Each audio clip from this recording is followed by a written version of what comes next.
Our discussions have been most productive and fruitful and allowed us an opportunity to assess and review all the good work being done on both sides in different fields. We have also charted new ideas and initiatives to further strengthen our bilateral cooperation in different domains. We also reviewed the outcomes of the bilateral health dialogue, energy dialogue, and the joint working group on climate change. All of these dialogues and meetings were held in the last couple of days. In my meeting with Secretary Kerry earlier this morning, we shared our strategic priorities, interests and concerns on issues of mutual interest, including security and counter-terrorism, convergences in India's Act East policy, and the US rebalance in Asia.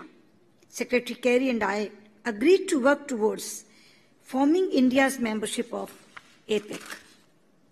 A main takeaway from our discussions includes our shared view that we need to keep the big picture, the strategic framework of relationship in mind, especially when it comes to our strategic security and political interests, regionally as also internationally, as also when we deal with transactional issues.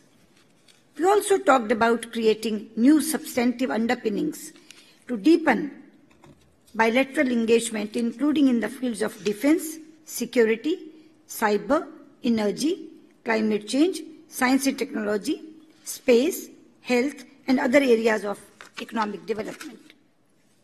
We have launched a new high-level dialogue between India's Foreign Secretary and the US Deputy Secretary of State on regional and global issues. We welcomed US reiteration of their support for India's membership of the 4 major multilateral export control regimes, including the NSG.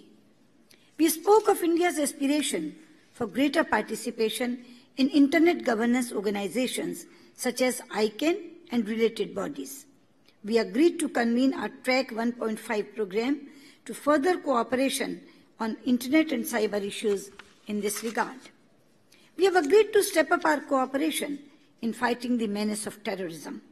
We have recognized the threat posed by Lashkar-e-Taiba and other groups operating from safe havens in our region and the need for Pakistan to bring to justice the perpetrators of the 2008 Mumbai attacks. I am happy that we have been able to conclude a joint declaration on combating terrorism to expand our counter-terrorism partnership. We recognize climate change as one of the most pressing challenges of our times. We have agreed to maintain close consultation in the run-up to the COP21, the Paris Conference of Parties under the UN Framework Convention on Climate Change. We are also looking at an early extension of the US-India Technology Safeguards Agreement to facilitate US satellite components on Indian commercial space launch vehicles for another 10 years. Secretary Kerry and I are also due to meet again in a few days' time with our Japanese counterpart, Foreign Minister Kishida, for the first ever trilateral meeting of the foreign ministers of our 3 countries. To sum up, we have had a most productive exchange of views today on bilateral, regional, and global developments. In our assessment, the dialogue would drive forward the strategic relationship and advance domain-specific bilateral functional engagement. Thank you. It's my pleasure to welcome Foreign Minister Marsudi from Indonesia. Indonesia, as everybody knows, is the world's 3rd largest democracy, and there are many critical issues that we share enormous concerns about.